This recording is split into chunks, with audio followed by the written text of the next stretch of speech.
দাউ দাউ করে জাহান্নামের ভয়ঙ্কর আগুন জ্বলতেছে। তাকায় দেখবে ওখানে অনেক মানুষকে পরিচিত পরিচিত লাগে। এই জান্নাতীরা তখন ওই জাহান্নামীদেরকে প্রশ্ন করবে, আনিল মুজরিমিন,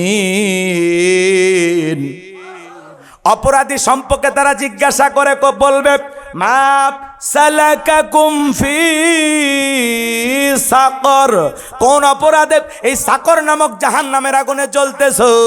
দুনিয়ার জীবনে কি এমন অপরাধ করেছো যে অপরাধের কারণে তোমরা এই সাকর নামক জাহান্নামের আগুনে জ্বলতেছো? আনিল মুজরিমিন, অপরাধী সম্পর্কে জিজ্ঞাসা করা হবে, মা সালাকাকুম ফি সাকর, কোন অপরাধে এই সাকর নামক জাহান্নামে আসছো? এটা একটা জাহান্নামের নাম, কথা কয় না কা? সাকর, লাজা, হুতমা, হাবিয়া, এগুলো কিসের নাম? সাইর, এগুলো কিসের নাম? সাকর, এটা হলো জাহান্নামের নাম।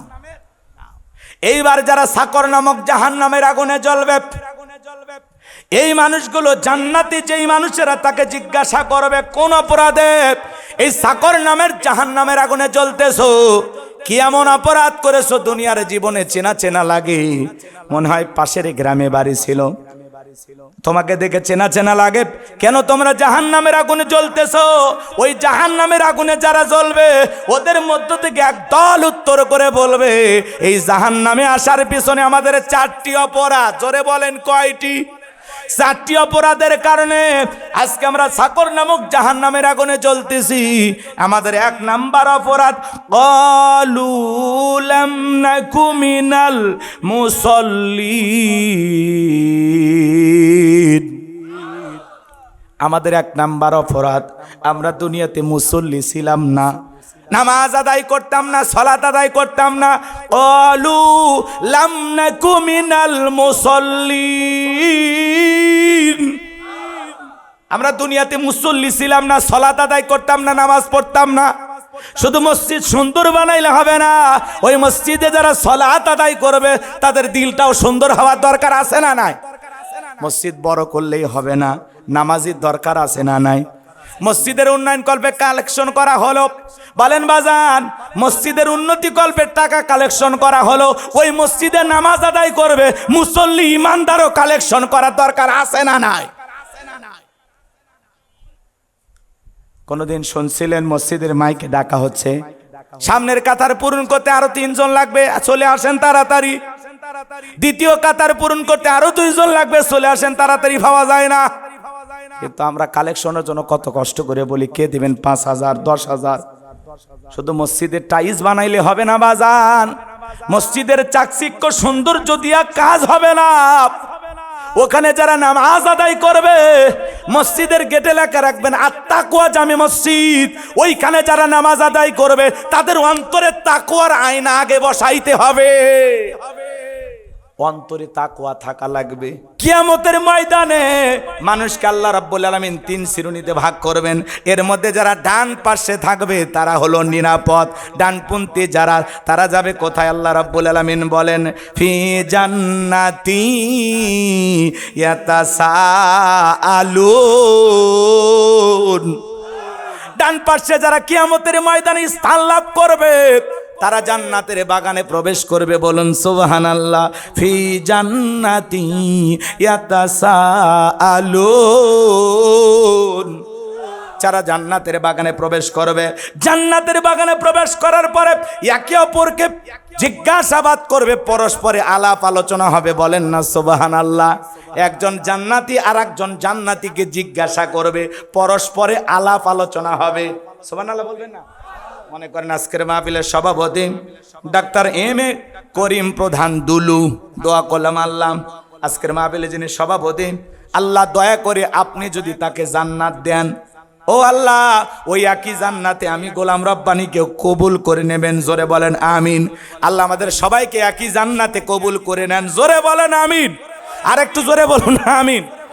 আল্লাহ যদি এই দোয়ার বদলতে ওনাকে জান্নাত দেয়, যদি আল্লাহ ওনাকে জান্নাত দেয়, আবার ওই একই জান্নাতে আমাকেও আল্লাহ থাকার ব্যবস্থা করে, তাহলে একে অপরের সাথে দেখা হবে, সাক্ষাৎ হবে। উনি আমাকে দেখে চিনতে পারবে। এই আপনি আমাদের গাইবান্ধার ছেলে না গোলাম রব্বানী? জি জি, ওই যে আপনি তো ওই যে কালিকাটোবা মাহফিলে সভাপতি ছিলেন। জি জি জি, আসেন আসেন হুজুর, দেখেন আহারে কত হাজার বছর কেটে গেল, কবরের জিন্দেগি চলে গেল, হ্যাঁ, মিজান ফুলসিরাত চলে গেল, কিয়ামতের কঠিন দিন পার হয়ে গেল। হিসাবের ফয়সালায় আল্লাহ তাআলার দয়ায় আপনিও জান্নাতে এসেছেন, আমিও জান্নাতে এসেছি। তখন তারা কি করবে?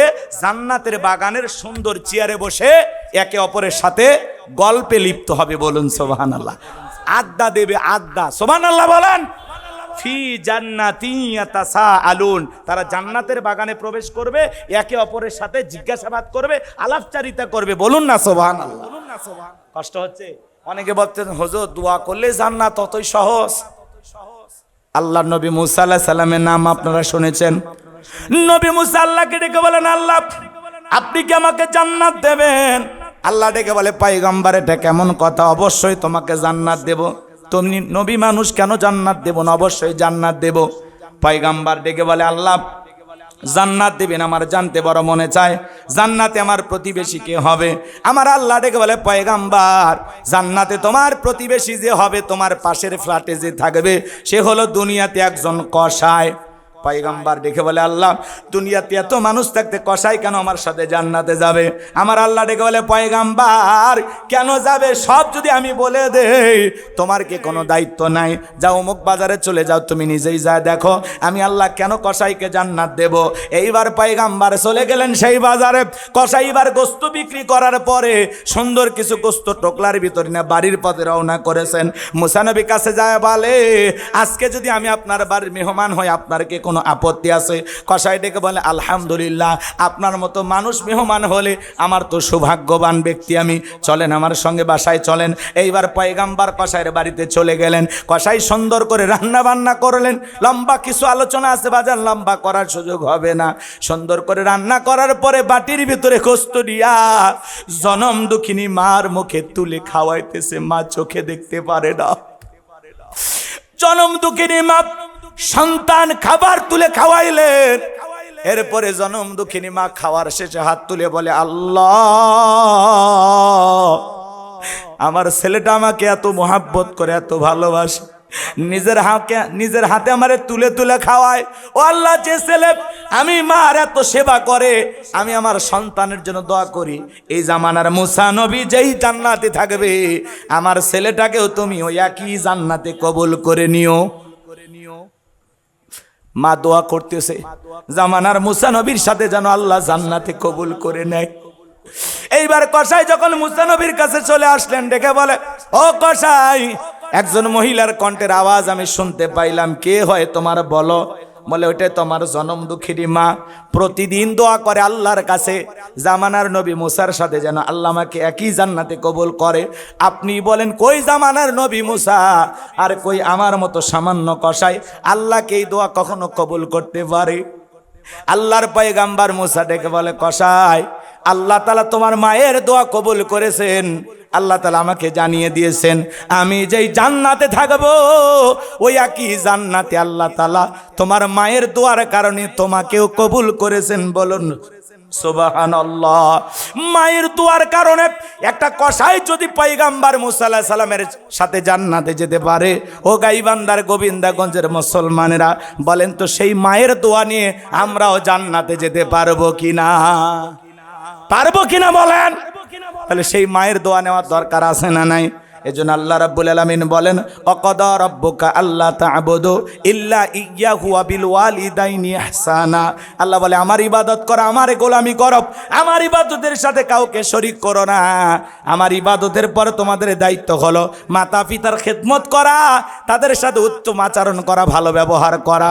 সন্তান হিসাবে বুকে হাত দেখে বলতে পারবেন আমাদের মা বাবার সাথে আমাদের সম্পর্ক ভালো না খারাপ? কথা বলে না কেন? খুব বেশি ভালো না। অধিকাংশ পরিবারে মা বাবা নির্যাতন জুলুমের শিকার। মনের কষ্টের কথা বৃদ্ধ মা বাবা কারো কাছে বলতে পারে না।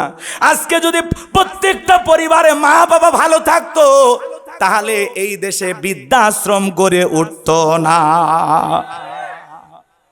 কথা বলেন। যে সন্তানগুলো মা বাবাকে বৃদ্ধাশ্রমে পাঠাইছে, কি মনে করছেন ও নিজের ভাগ্যে জান্নাতটাকে হারিয়ে ফেলেছে? নিজের ভাগ্য থেকে জান্নাতটাকে আলাদা করে দিয়েছে। মা বাবার ওয়াজ করলে অনেকের কষ্ট হয়, খারাপ লাগে। আজকে আপনি আপনার মা বাবার সাথে যে ভালো আচরণ করবেন, আপনার সন্তানও ঠিক আপনার সাথে ওই ভালো আচরণ করবে। আপনি যদি আপনার মা বাবাকে কষ্ট দেন, ব্যথা দেন, আপনার সন্তানও আপনাকে কষ্ট দেবে। আপনি কেন বোঝেন না? এক শিক্ষিত লোকের গল্প পড়েছিলাম, অনেক সম্পদ, কিন্তু বাবাকে রাখছে স্টোর রুমে। বাড়িতে অনেক খাবার, তেহেরি নিহেরি বিরিয়ানি রোস্ট ভিআইপি খানা। দেখবেন এই সমাজের মানুষ জোড়া তালি দাও বন্ধুকে দাওয়াত দিয়ে খাওয়ায়, হাজার হাজার টাকা বাজার কইরা পাশের বাড়ির মায়ের পেটের আপন ছোট ভাই তার বাড়িতে এক প্লেট ভালো খাবার যায় না।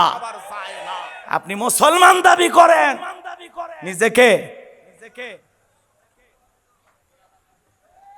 বাড়িতে এসে জোড়া তালি দাও বন্ধু বান্ধব খাইয়া যায়, আর পাশে মা বাবা তাদের ঘরে এক বাটি গোস্ত যায় না। এরকম সন্তান আছে রাদাই। তো ভাঙ্গা কিছু খাবার, এটো খাবার ভাঙ্গা একটা প্লেটে দিয়া সন্তানকে বলতেছে এটা তোমার দাদুকে দিয়ে আসো। এখনকার বাচ্চারা তো বোঝেনি কম্পিউটার। কথা বললেন না কেন? এখনকার বাচ্চারা চালাক কম না বেশি বলেন ভাই? প্রচন্ড চালাক। ছেলেটা ডেকে বলে আব্বা আমরা তুই এত ভালো খাবার খাইলাম, দাদুর জন্য এটো খাবার প্লেটটাও ভাঙ্গা, কারণটা কি? বলে তোর দাদুর বয়স হয়ে গেছে, এত ভালো খাবার তার পেটে সহ্য হবে না, যা প্লেটে যা দিয়েছি তাই তোর দাদুকে দিয়ে আয়।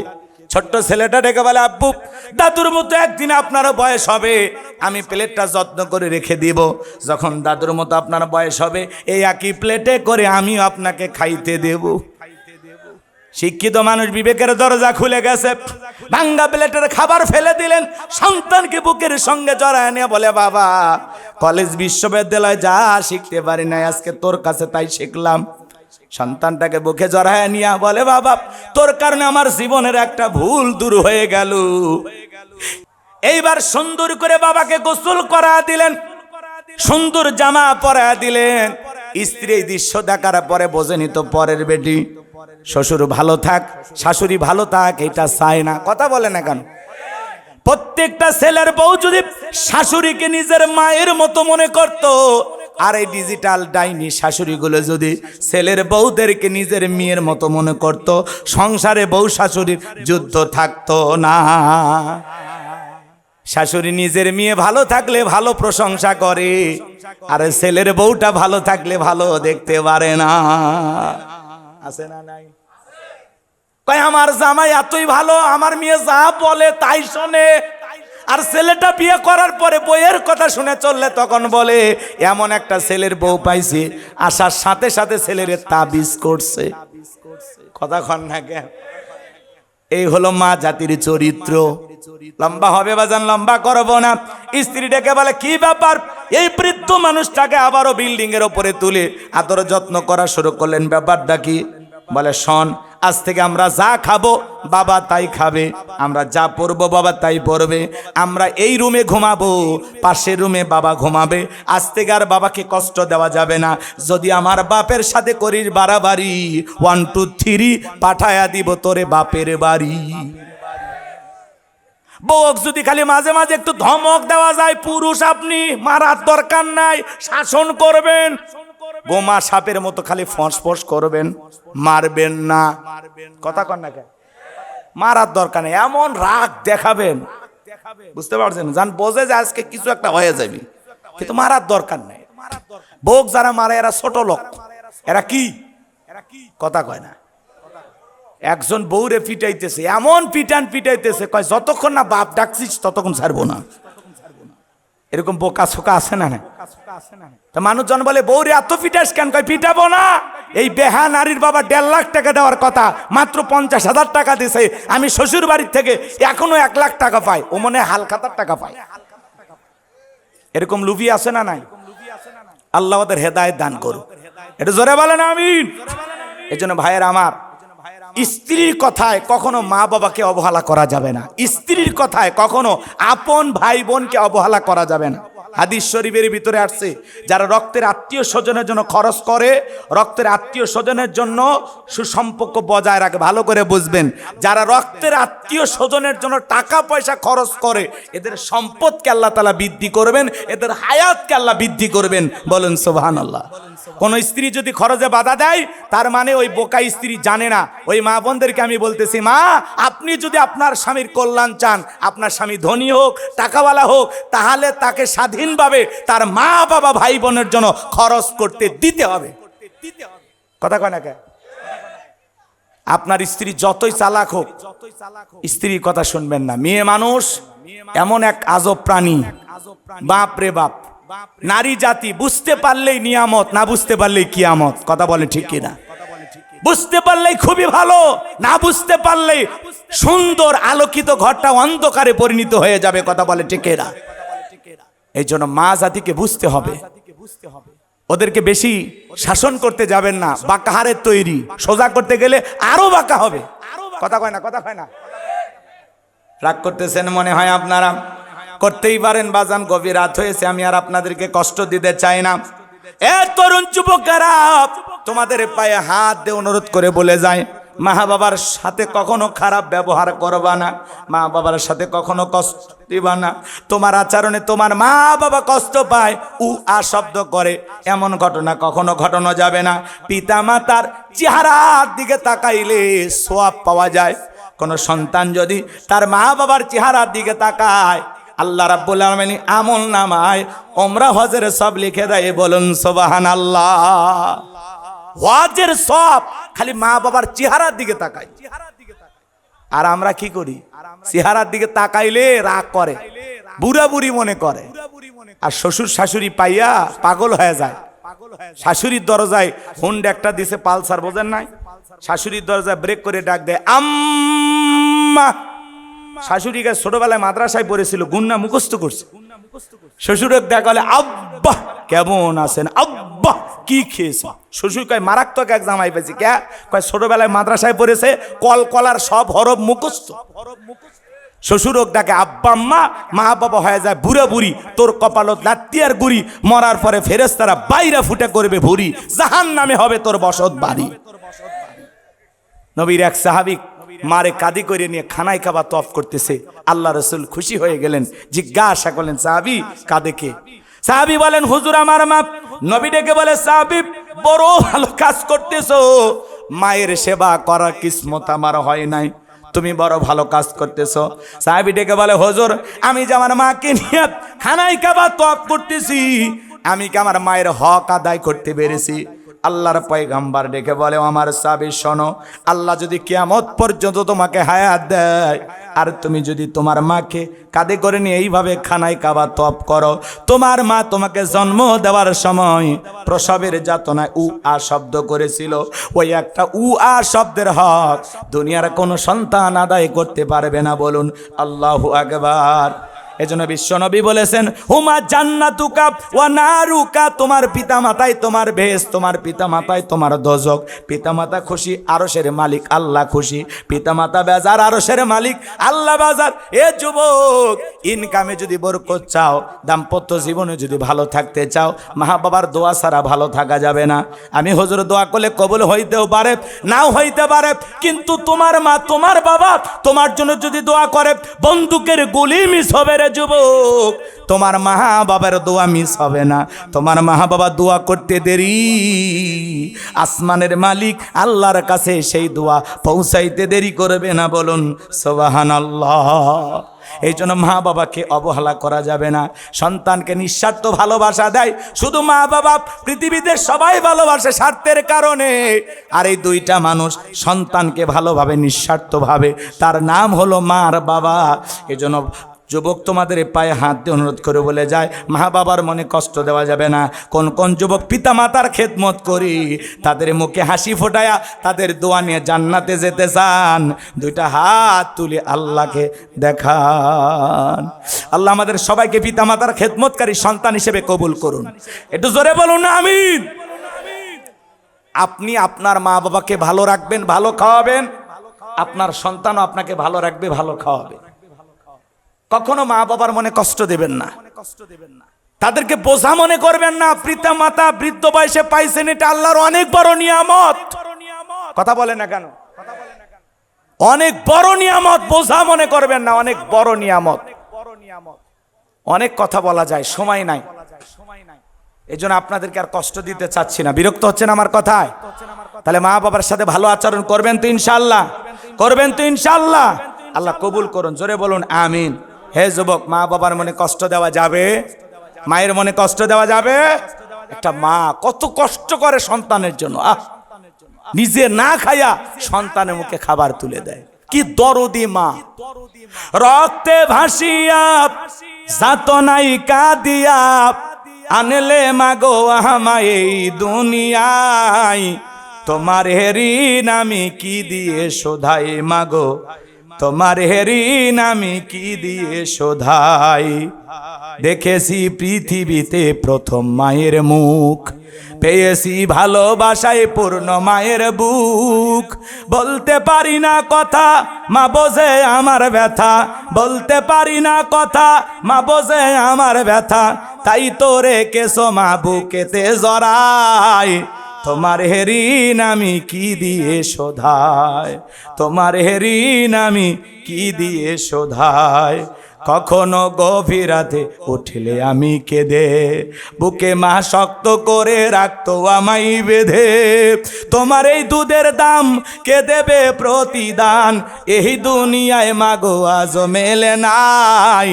তোমার ঋণ আমি কি দিয়ে শোধাই মাগো, তোমার ঋণ আমি কি দিয়ে শোধাই। জোরে কন মারহাবা। আমার ভাইয়েরা, পিতামাতার খেদমত করবেন, মা বাবার দোয়া নেবেন। মায়ের দোয়ার কারণে একটা কসাই যদি নবী মুসার সাথে জান্নাতে যেতে পারে, সেই মা বাবার দোয়া নিয়ে আমরাও জান্নাতে যেতে চাই। পিতামাতার মন সব সময় খুশি রাখবো ইনশাআল্লাহ। আর একটু জোরে বলেন ইনশা। এরপরে আল্লাহ রাব্বুল আলামিন সুন্দর করে জানিয়ে দিলেন, তারা জান্নাতের বাগানে থাকবে। ফি জান্নাতি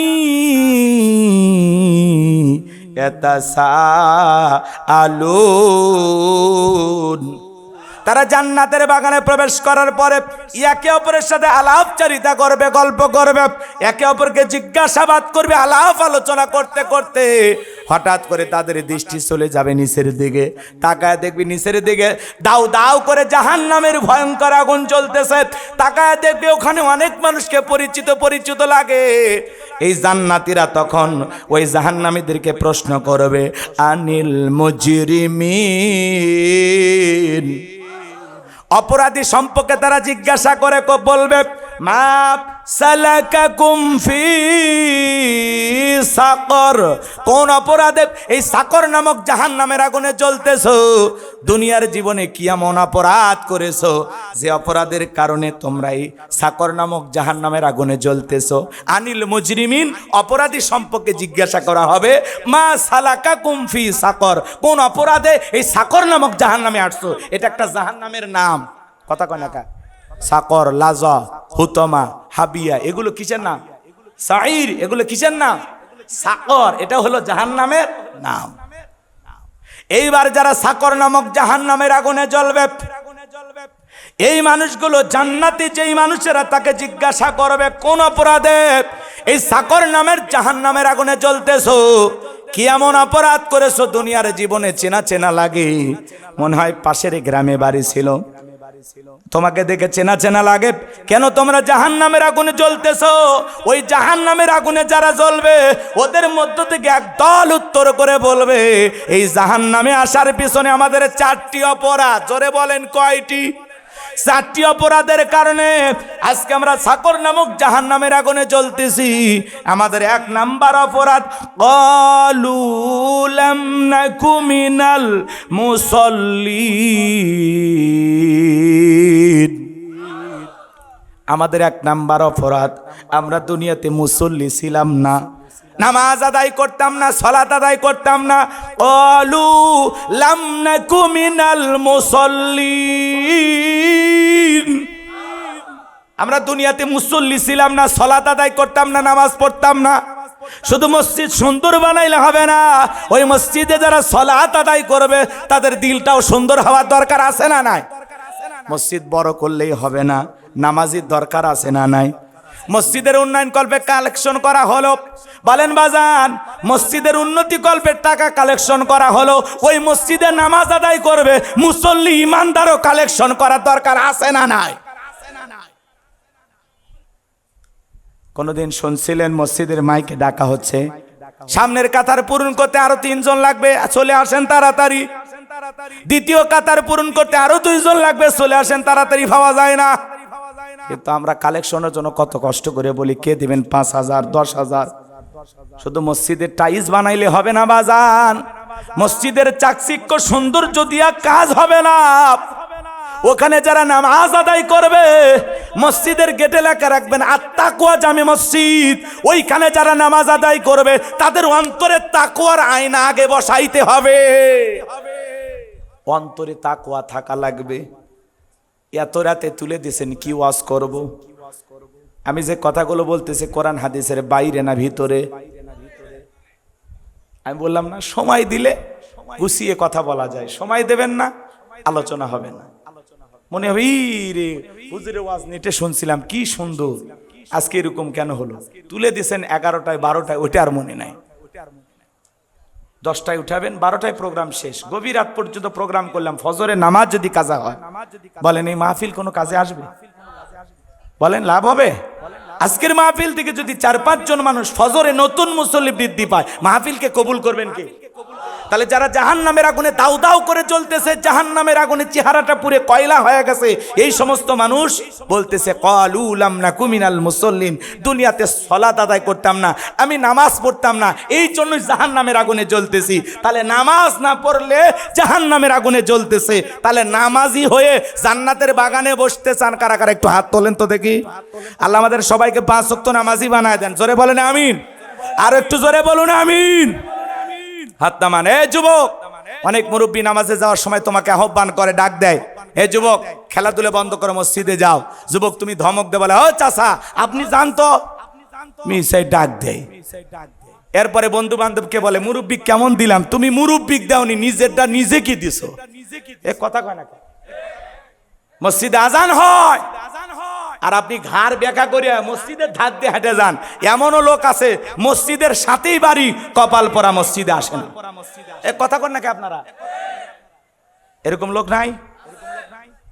মসজিদের সভাপতি সেক্রেটারি ক্যাশিয়ার হয়ে বসে আছে, মসজিদ কমিটির 21 জন বা 20 জন সদস্য, ওরাই ঠিক মতো নামাজ পড়ে না, এরা বলে মসজিদের কমিটির লোক। রাগ করছেন? একজন বেনামাজিকে মসজিদ কমিটির ভিতরে রাখবেন না, ও যত টাকার মালিক হোক। আর টাকা থেকে আপনি কি করবেন? আমরা বেড়াওয়ালা টিনওয়ালা ভাঙ্গা মসজিদে নামাজ পড়বো, কিন্তু কোন সুদখোর ঘুষখোর হারাম করে টাকা দেয়া মসজিদ বানাবো না। কথা কন, কথা কন। ওয়াজ ঠিক আছে? আমল করবেন তো ইনশাআল্লাহ। বিরক্ত হবেন না বাজান। তাহলে আজান দেওয়ার পরে ওই যে জান্নাতীরা বলবে কি ব্যাপার, কেন জাহান্নামে আসছো? তখন বলবে ভাই আজান দেওয়ার পরে আপনি মসজিদে গেছেন আর আমি আপনার চোখের সামনে ঘাড় বেঁকা করে জমিতে গেছি, যে মনে করছি আজকে যদি জমিতে পানি না নেই ধান লাগাইতে পারবো না, আজকে আমার জমিতে আলু লাগাইতে হবে। নানান দুনিয়ার হাট বাজারে ব্যস্ত ছিলাম, পাশাপাশি দোকানদারি করেছিলাম। ভাই আজান দিলে আপনি দোকানদারি বন্ধ করে মসজিদে গেছেন আর আমি মনে করেছি এই সুযোগে 2টা কাস্টমার বেশি আসবে, এই লোভে পইরা দোকান খুলে বসেছিলাম।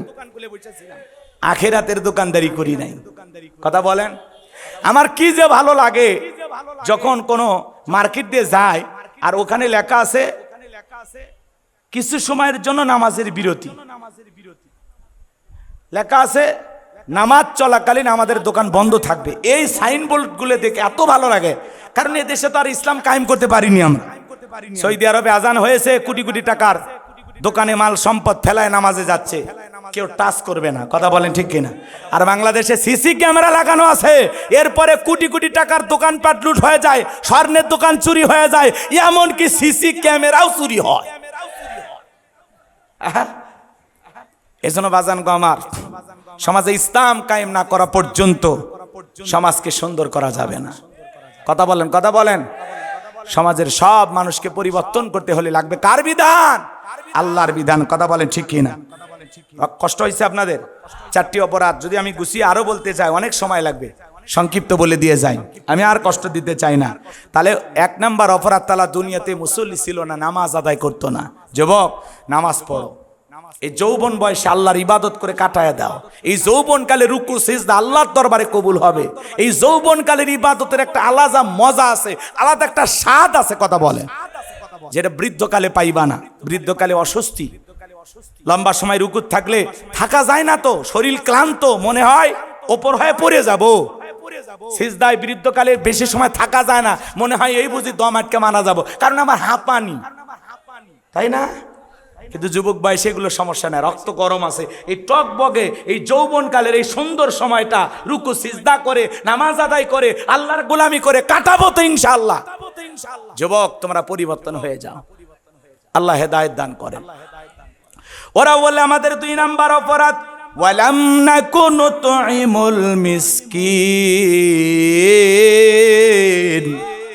ওরা বলবে এই সাকর নামক জাহান্নামের আগুনে আসার পিছনে আমাদের 2 নাম্বার অপরাধ, আমরা দুনিয়াতে মিসকিনদের খাবার দিতাম না, অভাবগ্রস্ত দুঃখী মানুষের খোঁজ খবর নিতাম না, নিজে খাইলেই বাপের নাম।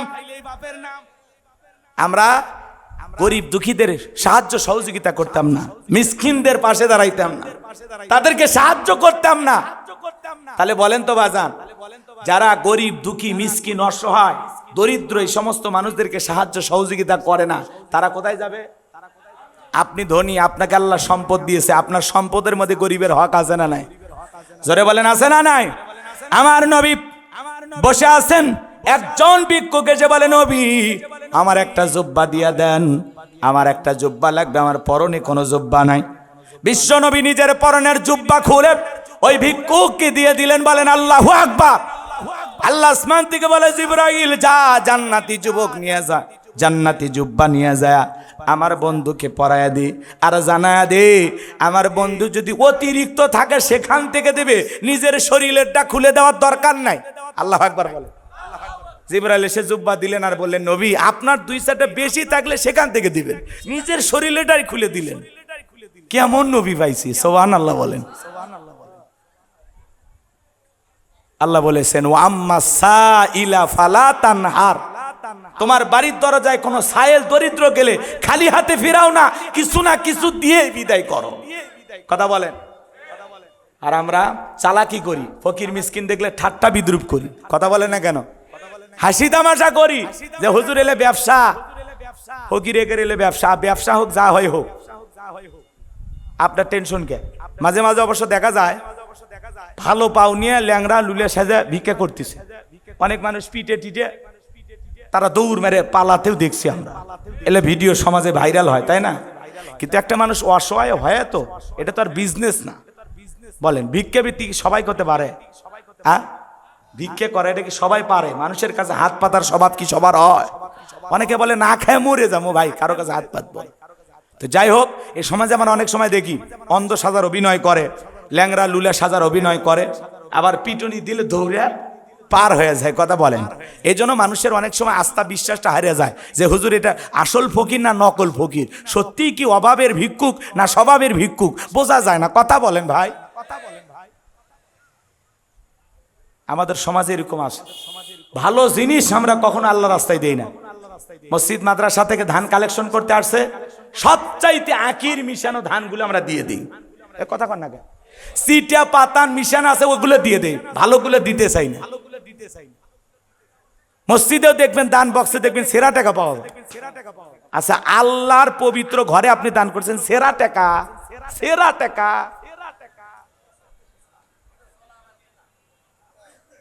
এগুলো করবেন না, মনটাকে পরিষ্কার রাখবেন, যাকে দেবেন দিল থেকে দেবেন। পারবো তো ইনশাল্লাহ? তাহলে রাস্তাঘাটে ভিক্ষুক দেখে অবহেলা করা যাবে না। আমাদের পাশে আমাদের ইউনিয়ন একটা হাট আছে, আমি নাম বলবো না, আজ থেকে বহু বছর আগের কথা। আমি বাজারে গেছি, বাজার করতে কয়েকজন ভিক্ষুক আসছে ভিক্ষা চাইতে। ওই দোকানদার বলতেছে বাকিতে লিখে রাখ, পরের বাজারে দেব, মানে পরের হাটের দিনে দেব। আচ্ছা, ভিক্ষাও কোনোদিন বাকি হয়? এটা একটা তামাশা না? মজা করে, মানে ভিক্ষুকদের সাথে কি করে? মজা করে। আমাদের দেশের ফকিরেরা খুব চালাক, কথা কি বুঝতে পারছেন? ঢাকা শহরে এক ভিক্ষুক ভিক্ষা করে, বিল্ডিং তো সব বড় বড় বিল্ডিং, কেউ নিচে নামে না, ভিক্ষা দেয় না। কলিং বেল চাপ দেয়, 3 তলা থেকে একজন বলতেছে ভাই কে? কয় ভাই আমি জরুরি কিছু কথা আছে, নামেন। তখন বলছে কি বলবেন বলেন। কয় না আপনি নিচে নামেন, আপনার নিচে নামার পরে বলবো। যেই নিচে নামছে তখন বলতেছে ভাই ঢাকা শহরে ভিক্ষা করি, সবাই যেহেতু ভিআইপি, অনেক বাসায় কলিং বেল চাপ দিয়ে উপর থেকে না করে দেয়, তো ভিক্ষুক হলে আমার একটা ইজ্জত আছে, কত আর মানুষের দাঁড়ে দাঁড়ে ঘুরি আর অপমান হই, এই জন্য চিন্তা করছি আপনি নিচে ডাকছেন, আপনি মন খারাপ করবেন না, আমি একটু ভিক্ষুক, আমাকে কিছু দিয়ে আপনি বিদায় করেন। তখন বলছে এই বেটা আগে বলবি না, উপরতলা থেকে বলে দিতাম। বলে ভাই বহু জায়গায় এইভাবেই চলতেছে, সবাই খালি নাই বলে বিদায় দেয়, এজন্য আপনাকে একটু ডাকলাম, আমি ভিক্ষুক হলে আর চিল্লাচিল্লি করবো না, আমার একটা সম্মান আছে, আপনি আমাকে ভিক্ষা দেন। তখন বলছে ঠিক আছে, তোর যেহেতু সম্মান আছে আমারও তো আছে, নিচে কেমনি ভিক্ষে দে, ওপরে চল। এইবার 3 থালায় নিয়ে যা বলতেছে শোন, ভিক্ষুক হয়ে যে তোর যদি একটা সম্মান থাকে, আমি এই শহরে ভাড়া থেকে আমার একটা সম্মান আছে, তো ভাই আমি খুব সমস্যায় আছি, আপাতত কোনো খুঁজছে টাকা আমার কাছে নাই, আল্লাহর হস্তে মাফ করে দিস। ভিক্ষুক তখন বলতেছে আরে ভাই এই কথা তো নিচতলায় বললেই হইতো, 3 তলায় উঠাইলেন কেন? কইছে এই বেটা আমি নিচতলায় মাফ চাবো কেন, আমি 3 তলায় থাকি, 3 তলায় মাফ চাইলাম। তো ফকিরও যেরকম চালাক, যারা ভিক্ষুক দিবে, ভিক্ষুককে ভিক্ষা দিবে, এরাও চালাক হয়ে গেছে, কথা কন ঠিক? সেনা কিন্তু কেউ কম নাই। রাগ করতেছেন আপনারা? তো বাজান আপনি সম্পদ আছে, সেখান থেকে কিছু গরিব দুঃখী মিসকিনদেরকে দিয়ে দেবেন, ক্ষুধার্ত ব্যক্তিদের মুখে খাবার তুলে দেবেন। শীতের দিন অসহায় মানুষ, কম্বল কেনার ক্ষমতা নাই, 10টা কম্বল কিনে দিয়ে দেন। কত মানুষ ফোসফাতে রেল স্টেশনে শুয়ে আছে, দেন না 10টা কম্বল দেন। পারবো তো ইনশাল্লাহ? বলেন পারবো তো ইনশাল্লাহ? ওরা তখন বলবে আমাদের 3 নাম্বার অপরাধ, ওয়া কুন্না নাখুদু মাআল খাইদিন। ওরা বলবে আমাদের 3 নাম্বার অপরাধ, আমরা সমালোচনা করতাম। কি করতাম? সমালোচনা করা বোঝেন না? এক জায়গায় বসে বলে অমুক খারাপ তমুক খারাপ, এ ভালো না সে ভালো না, মনে হয় গিবত কমিটির সভাপতি বসে গেছে, এরকম লোক আছে না? চায়ের কাপে বসলে ঝড় তুলে ফেলে দেয়, অমুকের বউ কি করছে, মেয়ে কি করছে, কোন হুজুর কি করছে, বাপ রে বাপ, চায়ের কাপে ঝড় তুলে ফেলে দিছে। এ মুরব্বী চাচা, এ যুবক যারা সমালোচনা করো, শোনো, মৃত ভাইয়ের গোস্ত খাওয়াকে কি আপনি পছন্দ করেন? এটা কই কেউ খাইতে চায়? তাহলে আপনি গীবত করতেছেন, সমালোচনা করতেছেন, তার মানে কি? কি খাইতেছেন? কি খাইতেছেন আপনি? কেন সমালোচনা করবেন? আরে ভাই মানুষের সমালোচনা কেন করব? আমার নিজের জীবনের যত তুলুটি, যত অপরাধ, আমার যত সমস্যা, আমি তো নিজের টেনশনে ভালো মতো ঘুমাইতে পারি না, আমি অন্যকে নিয়ে সমালোচনা করব কখন? আমার ভাইয়েরা, এই জন্য যেখানে সেখানে বসে সমালোচনা করবেন না। ইমামের পিছনে নামাজ আদায় করে, ইমামের পিছনে সমালোচনা করে, বক্তার আসনে বক্তার পিছনে দাঁড়ায় সমালোচনা করে, আছে না নাই? এ বাজান সমালোচনা করা যাবে না। ওয়া কুন্না নাখুদু মাআল খাইদিন। যারা সমালোচনাকারী এরাও যাবে সাকর নামক জাহান্নামে। ওরা বলবে আমরা সমালোচনা করে মজা নিতাম, ইসলামের বিরুদ্ধে আলেমদের বিরুদ্ধে সমালোচনা হইতো, ওই জায়গায় বসে বসে আমরা মজা নিতাম। যারা সমালোচনাকারী এরাও যাবে জাহান্নামে। এটা হলো ওদের 3 নাম্বার অপরাধ। ওদের 4 নাম্বার অপরাধ, ওয়া কুন্না নুকাযযিবু বিয়াউমিদ্দিন। ওদের 4 নাম্বার অপরাধ, আমরা কর্মফল দিবসকে অস্বীকার করতাম, পরকাল দিবসকে অস্বীকার করতাম, বিচার দিবসকে অস্বীকার করতাম। মালিক ইয়াউমিদ্দিন, শেষ বিচার দিবসের মালিক আল্লাহ। বিচারের ফয়সালা, কেউ জান্নাতে যাবে, কেউ জাহান্নামে যাবে।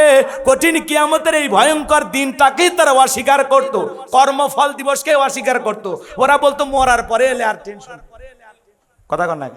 কিছু মানুষ বলে না এই মরার পরে আবার কিসের হিসাব নিকাশ, যা হয় হবি দেখে নেওয়া হবে। মানে পরকাল সম্পর্কে তার বিন্দু পরিমাণে ধারণা নাই, অনীহা।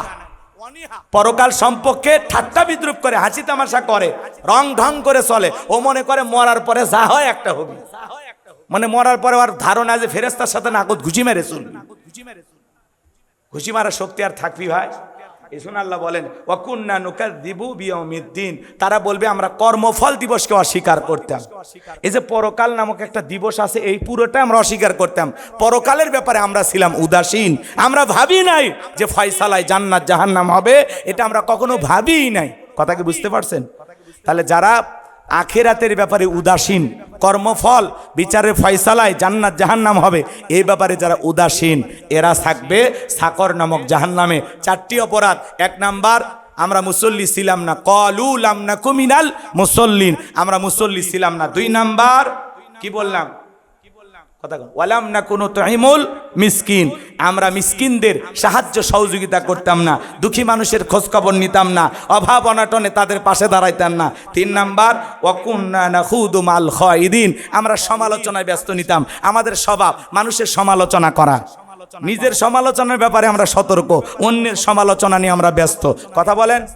আমার জীবনের মূল্যবান সময় কেটে যায় অনেক মানুষের সমালোচনা করে। নিজের আত্মসমালোচনা করবেন, নিজের জীবনের ত্রুটি তালাশ করবেন। আমার জীবনের ভুল আমি ধরবো, মানুষের ভুল ধরে লাভ নাই। উমুক খারাপ তুমুক খারাপ, আমি তো হিসাব করে দেখি এই জমিনে সবচাইতে বেশি খারাপ আমি নিজে। কথা বলেন, কথা বলেন। নিজেকে ছোট মনে করবেন, নিজের আত্মসমালোচনা করবেন, নিজের আত্মশুদ্ধির জন্য কাজ করবেন, নিজের সংশোধনের জন্য কাজ করবেন। পারবো তো ইনশাআল্লাহ। 4 নাম্বার, আমরা পরকাল দিবসকে অস্বীকার করতাম, কর্মফল দিবসকে অস্বীকার করতাম। এই জন্য তারা সাকর নামক জাহান্নামে যাবে।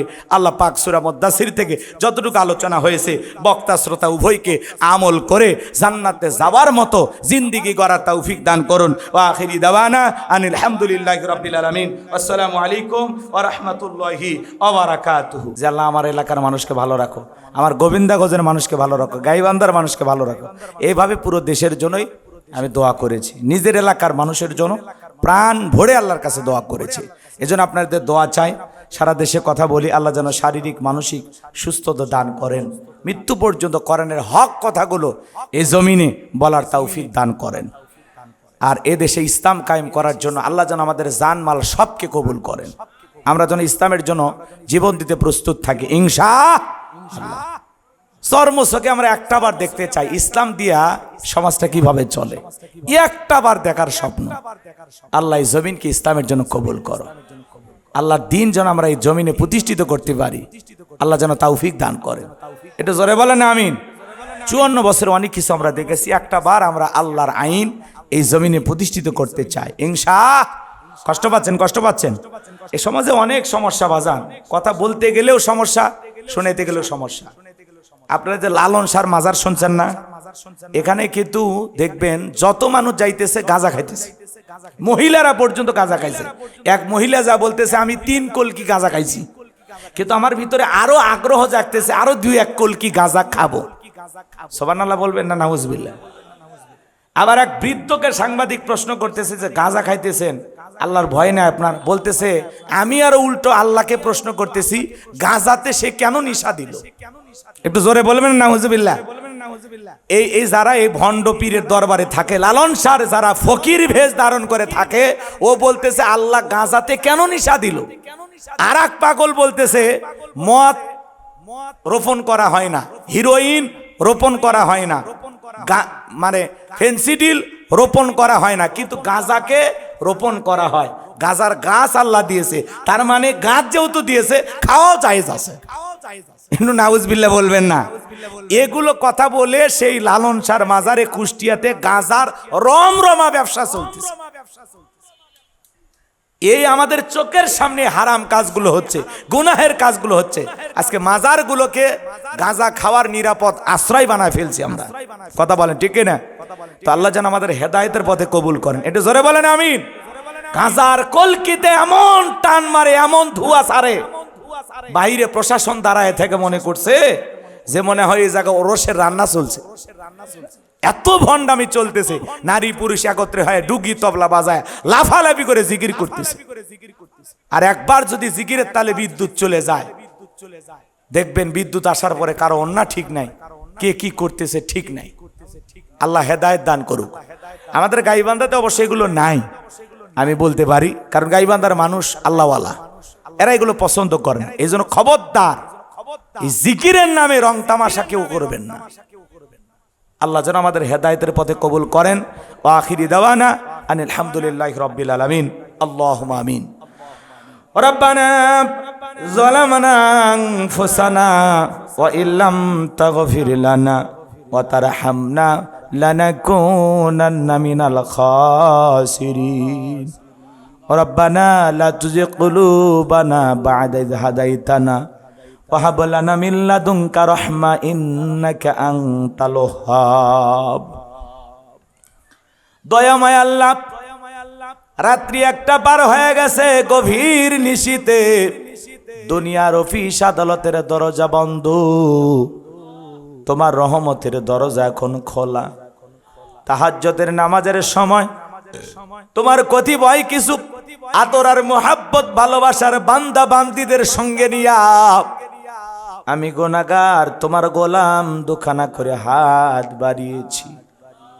আল্লাহ সূরা মুদ্দাসির থেকে বর্তমান প্রেক্ষাপটকে সামনে রেখে বিভিন্ন দিক উদাহরণ দিয়ে তোমার গোলামদের সামনে সংক্ষিপ্ত কিছু তাফসীর করার চেষ্টা করেছি। যতটুকু আলোচনা করেছি আল্লাহ বক্তা শ্রোতা সবাইকে কথাগুলোর উপরে আমল করার তৌফিক দিয়ে দেন রব্বুল আলামিন। আমরা যারা হাত তুলে ধরেছি অনেকের মা নাই বাবা নাই, ইয়েতিম বানায় কবরে চলে গেছে। জনম দুঃখিনী মায়ের কথাকে ভোলা যায়, আদরের আব্বার কথাকে ভোলা যায়। যে মা 10 মাস 10 দিন গর্ভে ঠাই দিয়েছে, প্রসবের যাতনা সহ্য করেছে, 2-2.5 বছর বুকের দুধ পান করাইছে, ওই জনম দুঃখিনী মা যাদের মারা গেছে মায়ের কবরটা জান্নাতের বাগান বানায়া দেন। যে আদরের বাবা মাথার ঘাম পায়ে ফেলে রিক্সা চালায়া ভ্যান চালায়া কৃষি খেতে কাজ কইরা চাকরি কইরা ব্যবসা বাণিজ্য কইরা নিজের শরীরে রক্তকে পানি বানায়া নিজে সেরা জামা পইরা সন্তানের শরীরে ভালো পোশাক পরাইয়া দিল।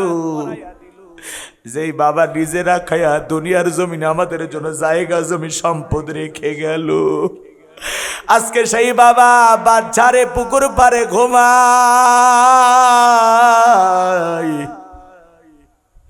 এমন সন্তান আছে বছরে একদিন বাবার কবরের পাশে দাঁড়ায় দোয়াও করে না।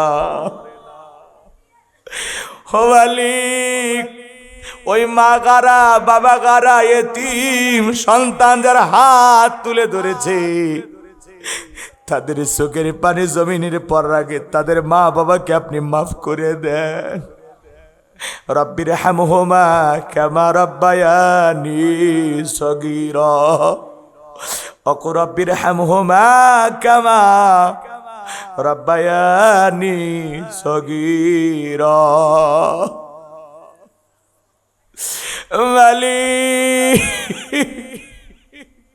পিতা মাতা যাদের বেঁচে আছে হায়াত বাড়ায়া দাও, পিতা মাতার খেদমত করে তাদের মুখে হাসি ফোটায় জান্নাত অর্জন করার তৌফিক দিয়া দাও। আত্মীয় স্বজন পাড়া প্রতিবেশী যারা কবরে চলে গেছে আল্লাহ তাদেরকে মাফ করে দেন। এই গোবিন্দাগঞ্জে গাইবান্ধায় যত মানুষ মাটির নিচে শায়িত সবাইকে আপনি মাফ করে দেন। আল্লাহ তামাম পৃথিবীর মুসলিম উম্মাকে হেফাজত করো, ফিলিস্তিনের মুসলমানদের বিজয় দাও, বাংলাদেশের মসজিদ মাদ্রাসা কবুল করো, হক্কের ওলামা ইকরামদের কবুল করো, এই জমিনকে আল্লাহ ইসলামের জন্য কবুল করে নাও। আল্লাহ দুনিয়ার ধোকায় পড়ে, নফসের ধোকায় পড়ে, দিনের আলোতে রাতের আধারে কত গোপন গুনাহ করলাম, কত মিথ্যা কথা বললাম, নামাজ কাজা করলাম। আমাদের গুনাহের দিকে যদি তাকাও জাহান্নাম ছাড়া কোনো উপায় হবে না। তুমি রহমান, তুমি রহিম, ওয়া আনতা আরহামুর রাহিমিন। তোমার দয়ার বিশাল সাগরের দিকে তাকায় আমাদের তামাম জিন্দেগির গুনাহগুলো মাফ করে দাও, আমাদের জীবনের অপরাধগুলো ক্ষমা করে দাও। ও মালিক, ফকির একটা দরজায় ভিক্ষা না পাইলে আর একটা দরজায় যায়, তুমি যদি ফিরায় দাও আমরা কার কাছে যাব? দুনিয়াতে মা মারলে বাবার কাছে যাওয়া যায়, বাবা মারলে মার কাছে যাওয়া যায়, তুমি যদি ফিরায়া দাও আমাদের যাওয়ার মতো আর দরদের কোনো জায়গা নাই। তুমি ফিরায়া দিলেও আমরা তোমার দরজায় তুমি দোয়া কবুল করলেও আমরা তোমার দরজায়, কবুল না করলেও আমরা তোমার দরজায়। তোমার দরজা ছাড়া আমাদের যাওয়ার আর কোনো জায়গা নাই। আল্লাহ আমাদের সকলের তামাম জিন্দেগির গুনাহগুলো মাফ করে দাও। ওই কঠিন ভয়ঙ্কর জাহান্নামের আগুন থেকে আমাদের মুক্তি দাও। রব্বানা আসরিফান্না আযাবা জাহান্নাম ইন্না আযাবাহা কানা গরামা। রব্বানা আতিনা ফিদ দুনিয়া হাসানাতাও ওয়া ফিল আখিরাতি হাসানাতাও ওয়া কিনা আযাবান নার। আল্লাহ, যে ভাইরা কষ্ট করে মোনাজাত পর্যন্ত বসে থাকে, আল্লাহ কি বলে বিদায় দেব আমি জানি না। আল্লাহ, যারা কোরআনের মহাব্বতে আমাকে ভালোবাসেন, আল্লাহ আল্লাহ তোমার কুদরতি কদমে ভিক্ষা চায়, এই মানুষগুলোকে জান্নাতি মানুষ হিসেবে আপনি কবুল করে নিন। জান্নাতে যাওয়ার মতো নেক আমল না করা পর্যন্ত আমাদের মৃত্যু দিও না। আল্লাহ আল্লাহ তোমার গোলামদেরকে তোমার নিজ কুদরতে তোমার রহমতের চাদরে আবৃত করে তাদের বাড়িতে পৌঁছায়া দিও। আল্লাহ, জীবনে কোনোদিন আমার গাইবান্ধার গোবিন্দগঞ্জের মানুষের সাথে আর যদি দেখা না হয়, এই মুখগুলোই জান্নাতের সিঁড়িতে পরিচয় করায় দিও। আল্লাহ, এই মানুষগুলোকে জান্নাতের সিঁড়িতে পরিচয় করায় দিও। আল্লাহ, তোমার বাইতুল্লাহ বারবার যাওয়ার সুযোগ করে দিও। রসুলের রওজার পাশে দাঁড়িয়ে সালাম দেওয়ার সুযোগ করে দিও। আমাদের সবাইকে সোনার মক্কা মদিনায় যাওয়ার তৌফিক দিও। আল্লাহ, আজকের মাহফিলে তোমার ঘর মসজিদের জন্য নগদে বাকিতে যারা যেভাবে টাকা পয়সা দান করেছেন, ইট বালু রড সিমেন্ট, আল্লাহ সকলের দানগুলো কবুল আর মঞ্জুর করে নাও। এ দানের সিলা করে কোটি কোটি টাকার মালিক বানায় দাও।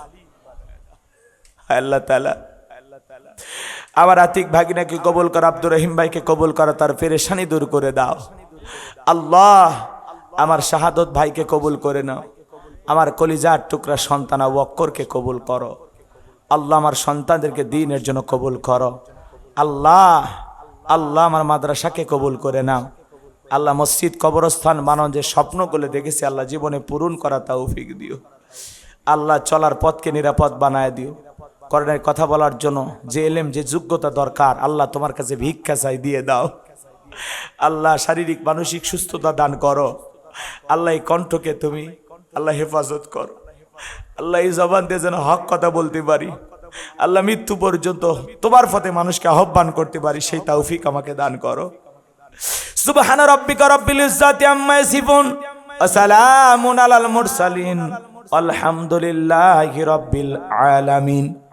মালাকুল মউত যখন সামনে দাঁড়িয়ে যাবে, মৃত্যুর সময় দয়ার নবীর চাঁদ মুখখানা দেখতে দেখতে আমাদের জবানে কালিমা জারি করে দিও। আমার মা বোনেরা কষ্ট করে পর্দার আড়াল থেকে আলোচনা শুনেছে, আল্লাহ আমার মা বোনদের পর্দা করার তৌফিক দাও, নামাজি বানায়া দাও। দাম্পত্য জীবনকে হযরত আলী আর ফাতেমার মতো ভালোবাসাতে ভরপুর করে দাও। আল্লাহ, গুনাহ থেকে, পরকীয়ার আসক্তি থেকে নারী পুরুষ সবাইকে তুমি হেফাজত করো। আল্লাহ, সমস্ত গুনাহ থেকে আমাদের বেঁচে থাকার তৌফিক দাও। শিরিক মুক্ত আমল ঈমান আমাদেরকে দান করো। আল্লাহ, 5 ওয়াক্ত সালাত মসজিদে জামাতের সহিত আদায় করার তৌফিক দিয়ে দাও। এই মসজিদের যত কাজ বাকি আছে তোমার গায়বী খাজানা দ্বারা ব্যবস্থা করে দাও। আল্লাহ, মসজিদ কমিটিকে আল্লাহ তুমি কবুল করে নাও। মসজিদের মুসল্লি ভাইদের কবুল করো, যারা দান করেছে দানকারীদের কবুল করে নাও। মৃত্যুর সময় দয়ার নবীর চাঁদ মুখখানা দেখতে দেখতে জবানে জারি করে দিও, লা ইলাহা ইল্লাল্লাহু মুহাম্মাদুর রাসূলুল্লাহ সাল্লাল্লাহু আলাইহি সাল্লাম।